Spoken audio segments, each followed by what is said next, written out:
Good evening and happy Sunday and happy Mother's Day as well.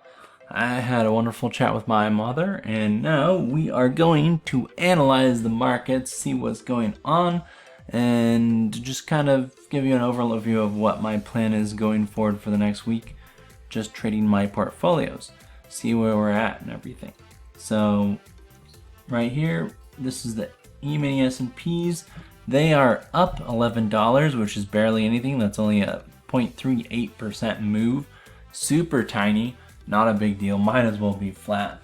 However, we do have, if we zoom in here, we do have ourselves an uptrend forming. So this is the 21-day moving average. It tracks shorter term trades. And then this is the 50-day moving average, which tracks intermediate term trades. And they're crossing, headed up. So that's definitely the sign of a bullish trend forming. Now, I don't personally generally use technical analysis very much. I just recently started learning more about it. But it is an interesting way to provide some context around what the market's doing and planning out trade strategies and the like. Now, like I said, I don't generally do trend following or anything. However, it could be useful for scalping and setting up positions for shorter time frames. I can definitely see that being helpful. I still plan to continue trading options primarily, and I might incorporate some of that into my trading as IV decreases and it becomes harder to find good trades that are neutral, just relying on IV. And then as I'm forced to get more directional, I'll probably use a little bit more of that. Although I'm not sure how much I can really rely on it. Anyways, so let's look at the news. There's some interesting news hitting the presses. My favorite piece of news is the Small Exchange is launching in 1 week. So next Monday, they're launching the Small Exchange. If you have not heard, the Small Exchange is the first futures exchange to be launched in decades. I forget how long it's been, honestly, but it's been a long time. I'll just play their video real quick. So, wouldn't it be nice to trade with the efficiency of futures and the simplicity of stock? The Small Exchange is creating markets that make sense for all traders. Whether you're looking to hedge portfolio, make a short-term speculation, or start a long-term investment, the Smalls are designed for you. Get the best of stocks and futures with products that are small, standard, and simple. Our products demand less of your money than the average stock or ETF. Let's say you want to invest in Market X, which is priced at $100, but you only have $100 to invest. To trade this market with stock, you would have to put up most, if not all, of your money for one single share. But if you chose the Smalls, you would only have to use a fraction of your money. That means you could get 10 to 100 times more bang for your buck. And what about the way the prices move? Traditional futures can swing too fast for the everyday trader, even as much as thousands of dollars a day. The Smalls keep things manageable, with daily moves that are typically between a few bucks and a couple of $100s. Traditional futures were made for professionals, all with different needs. It can be confusing to deal with prices that move in strange numbers, increments that equal different values, and expirations that spread out across every day of the month. The Smalls were built with a uniform spirit. All our prices move in increments of 0.01. All our ticks add up to $1 no matter the market. And all Smalls expire on the same day every month. Finding the right way to express your opinion in the market can eat up your valuable time. The Small Exchange can be your one-stop shop for whatever market you came to trade. We keep it simple with pure exposure, broad indexing, and intentional design that accelerates every step of your trading process, from idea to execution. The Small Exchange lets you replace stocks and futures with efficiency and ease, whether you're a DIY trader, a professional, or anyone in between. Complicated and cumbersome are behind you. Get ready for small, standard, and simple. The Small Exchange. Big ideas about futures. so there we go. That is the basic lowdown on the Small Exchange. They're going to have oil index, small US dollar index, small stocks index, and the 10-year US Treasury and the precious metals index.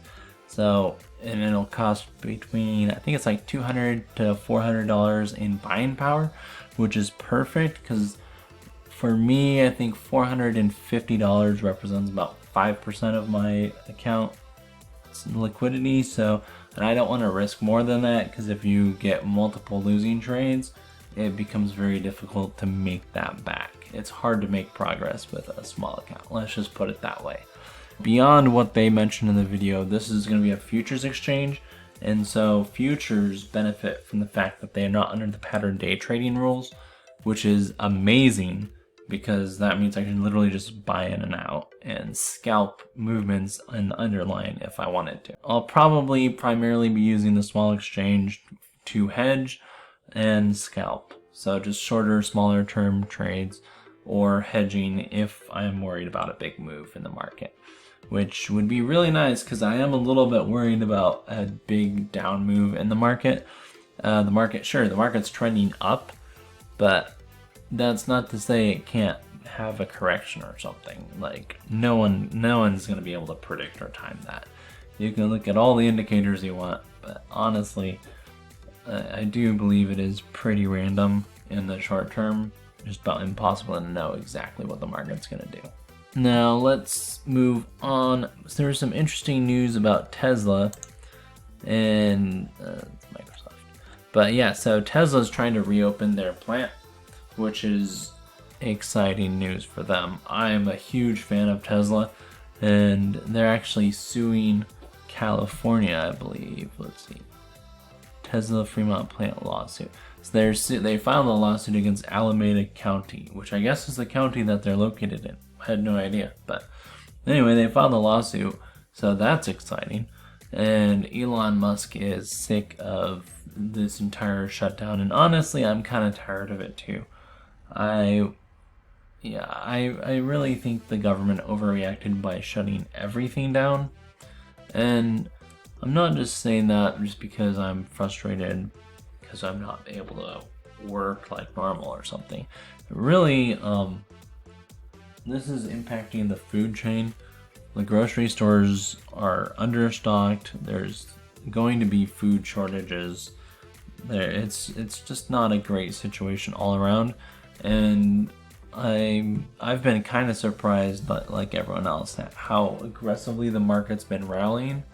And despite it doesn't seem to be taken into effect that the agricultural industry is pretty heavily impacted by all of this.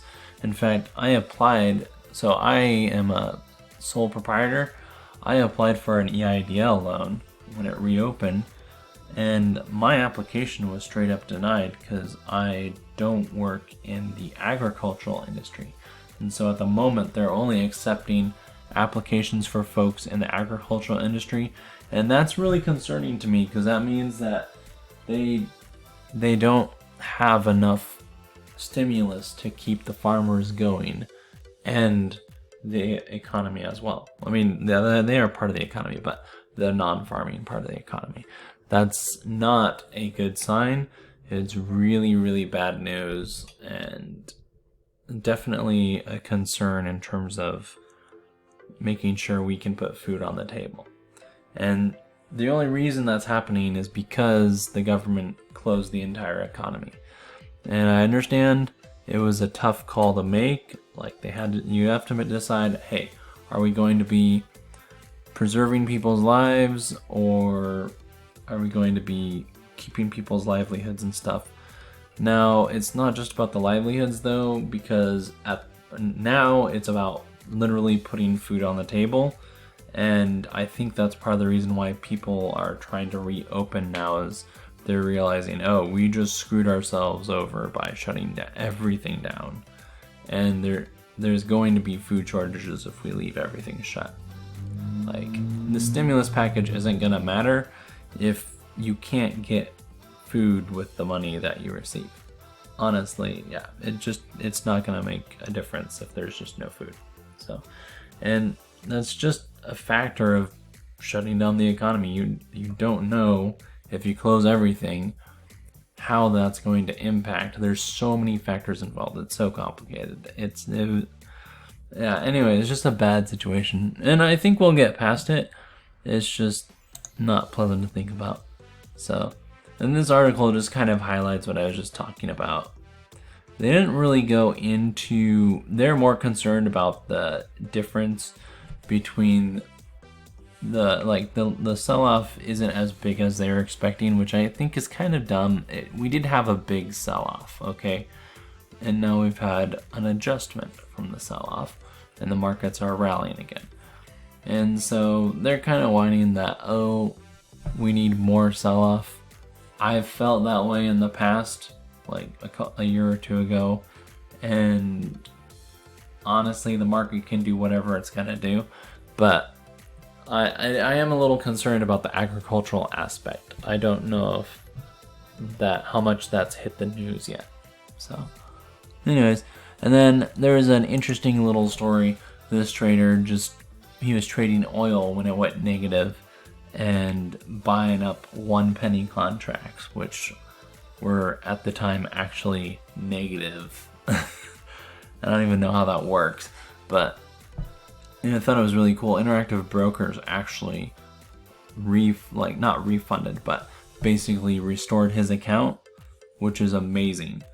Because I don't think they necessarily had to, but they realized it was their mistake, basically, which caused him to lose that much. So this is a glitch. This is not something that's you're not typically going to see this happen. But it was a very big glitch. 77,000 to 9 million in debt is insane. That would suck. So anyway, I just thought that was an interesting piece. So, and then popping back over to the markets, if we look at the futures, so NASDAQ is up slightly, of course. NASDAQ futures, they're actually rallying much stronger than S&P minis, and they've been doing that this entire time. They still sold off, but I don't think their sell-off was quite as huge as S&PY. And then, yeah, I don't think that's quite as huge. And look at that, they've actually almost fully recovered from that sell-off, which is mind-boggling. If we pop back over here, you can see SPYs are still, they've not quite recovered 50% of the sell-off. So they're still down a fair amount. So NASDAQ is definitely leading the pack, which is impressive. Oh, here's Bitcoin. Bitcoin. Can I trade options? Nope. Nope, can't do any options on Bitcoin. This is a crazy chart. This is interesting too. So Bitcoin sold off with the market, which makes for a terrible hedge. I find it interesting that this chart almost exactly matches the S&P 500, which would indicate that it's not going to serve as much of a hedge when you need it to. Let's look at gold. See, now gold. Okay, so February, March. Yeah, look at that. Gold sold off as well. So gold sold off, and then it rallied really hard, and now it's kind of back and forth. So lots of trading going on in gold, but these hedges didn't work. So when you needed it to work, it didn't work. No, yeah, it rallied back a lot faster, and now it's up. So it's actually up now above where it was. So it worked eventually, but in the actual sell-off, when you want your hedge to work, this gold hedge would not have worked. And then how many people would panic sell at the bottom? Just be like, oh my gosh, nothing's working. Panic sell. And then you're out and you lose all your money just in time for it to rally back. Now that would suck. Anyways, so my expectation for the market, let's check my portfolio real quick. So in my IRA, not really planning to do anything. I'll be adjusting, so I've got slight negative deltas, 18 theta. I'll probably be adding a little tiny bit of positive deltas, but I'm already roughly trading 50% of my account, and IV is dropping. So IV ranks 26. The VIX, let's see. Well, VIX isn't open, but volatility futures are down. And so I don't really want to be adding a ton of, I don't want to add too much in the way of contracts, but I do want to like get my deltas a little bit flatter than this. Just collect more theta. So I'll probably be managing some of these positions. I've got in CCL, we've got this super long term long call. It's right just under the money, so it's trading at $14.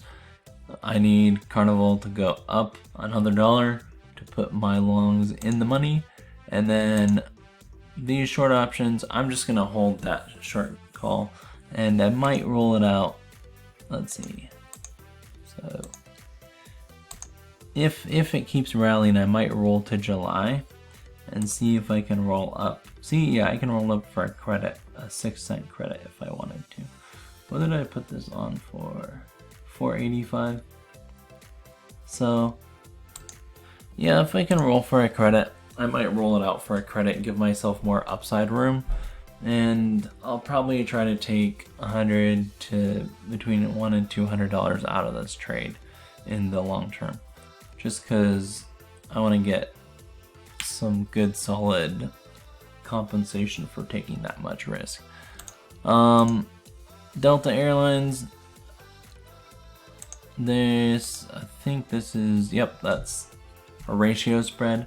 Delta's doing just fine. I don't expect to do anything in the Delta for the time being, at least. I'm up 11 bucks on the trade, up 18 bucks here. If we get a sell-off, that'll change, obviously. I think what I collected a 68-cent credit. I could go in and buy this right here for 63 cents and lock in basically a free butterfly.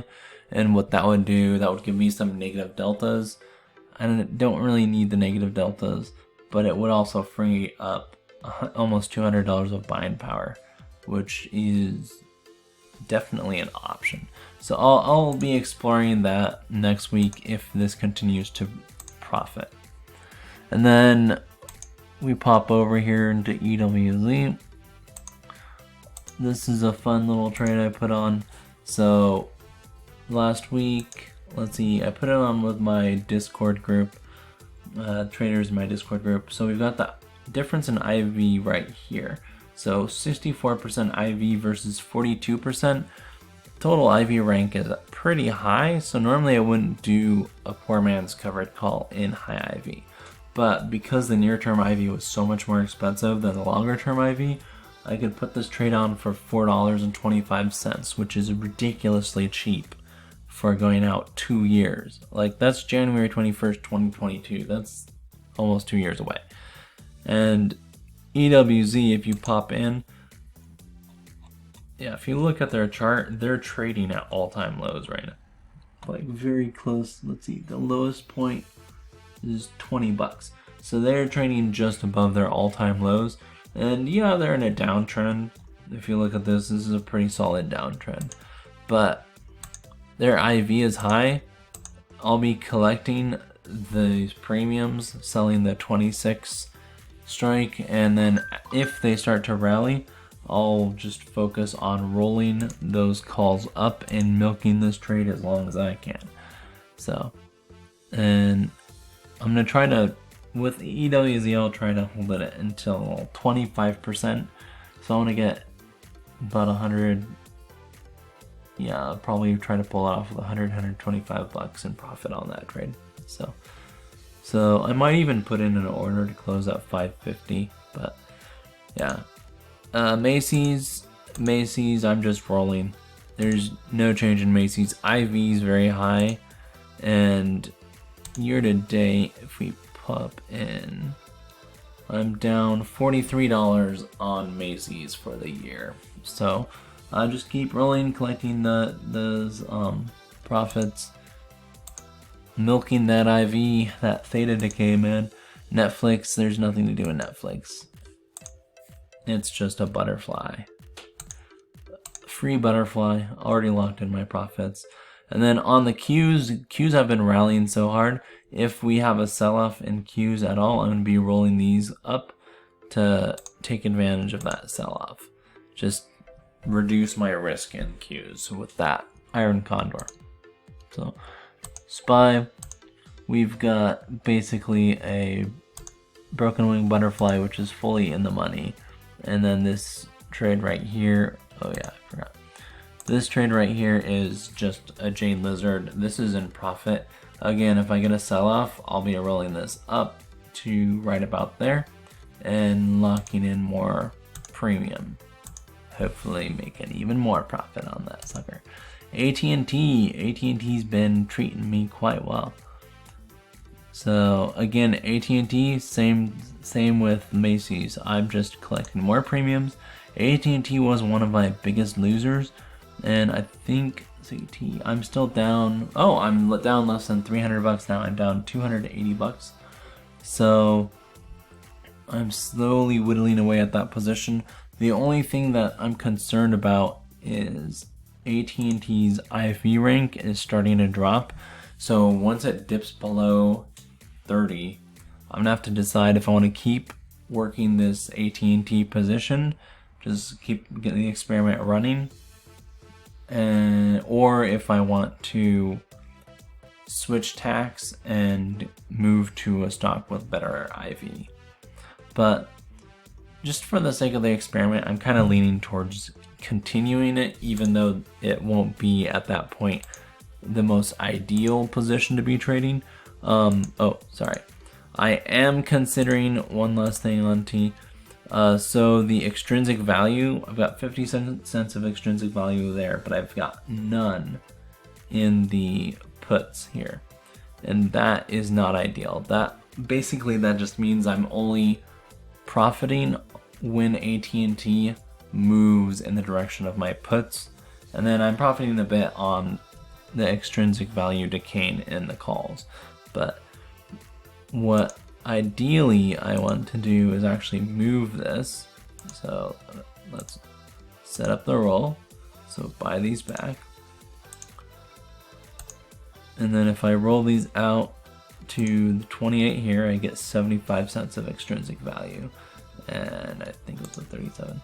And that's 47 cents of extrinsic value here. So over $1 of extrinsic value. And this is 68 days out, so it is July. So that is fairly far out in time. However, I'll have more extrinsic value that I can profit off of. So to me, well, and it'll increase my theta slightly as well. So that in itself is a good benefit in my opinion. I'm somewhat inclined to do that just because it'll put me in a better position to profit. And if AT&T continues moving upward and stuff, I'll still reap the benefits with these puts. I've got 83 deltas here, 71 deltas there, so I'm still gonna make money as AT&T climbs in price. And honestly, it's not even expected to move beyond $32 really. So if it moved right there, I'd be perfectly centered actually. Yeah, so I might do that next week. We'll see. I'm considering rolling on Monday. So for Uber, just pop in here. So this was a Jade Lizard trade. I placed several earnings trades last week in Uber as well, which I pocketed about 100 bucks off of. So Uber's been very good to me with their earnings and everything. The earnings trades, those are just butterflies. Butterflies and an Iron Condor too, actually. The butterfly worked better than the Iron Condor, just because there wasn't as much IV crush as I was hoping for. But Uber had a big rally on Friday, so it moved way up, which puts this trade in profit. I'll be closing this at 50% of profit, which, oh, there we go. So once that drops to close to 90 cents, I'll just put in a closing order and close this trade out on Uber. So, and if it keeps rallying, we should hit that point pretty soon. So, very excited about that. Let's pop over to X. X is another strangle that I'm just defending. It in the sell-off. It hurt me a little bit. If we pop in, look at the history, I'm down 150 bucks year to date there. So it has not been cooperating, and it's been very difficult to trade. So I'm slowly working that guy back. IV's also coming down in X.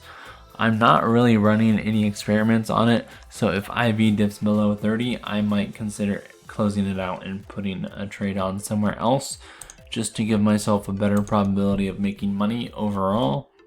And find, it really depends if I can find another liquid stock that's as easy to trade as X. So, and then last but not least, we've got XLE, which is a 100% profitable Jade Lizard. I've rolled this up, collected tons of credit. XLE's been an awesome trade for me this year. I've been making so much money on XLE. This is what, $230. Yep. So that is awesome. Awesome profits. I love it when trades work. XLE's literally just been only working for me. I've been trading it to, let's see, I believe I put, yeah, so I put my first trade in right here on XLE. That was in April 2nd. No, April 1st. So anyways, so put on my first trade there, and it's done nothing but go up, and I've just been trading Jade Lizards on it, rolling up those Jade Lizards as it sells off here, and reaping even more credit with those, more premiums. So it's been working really well. So anyways, so that was my portfolio breakdown. I just wanted to do a quick news segment, go over what the market news is, go over what my portfolio is. I think going forward, instead of just going through my portfolio and recording it every day, I'm going to have somewhat more targeted video topics, like a specific video topic. And yeah, I'll show some trades and stuff, but I'm going to try to, during the week, put together more clean edited videos for you guys. And then on Sundays, just do a quick market analysis, look at some of the big news headlines, and break down my next moves for the week. And then during the week, yeah, I'll have actually, like, if I put on a trade, maybe I'll do a video analyzing the trade for you guys, my thought process, and what I like about it, what I don't like, and then put the trade on. So something like that. Anyway, just I'm trying to come up with ideas that will be valuable for you guys and more engaging. So I want to come up with more engaging content for you guys that can also be useful and entertaining at the same time. So, and I'm not really entirely certain how to go about all of that. So, but you know, I'll keep experimenting, I'll keep tweaking how I run this channel, and keep making videos and showing you guys how to trade, build and grow a portfolio. So, alright guys, well, if you liked this, please like and subscribe. That helps a lot. Have a wonderful day, and happy Mother's Day to all the mothers out there. May the deltas ever be in your favor.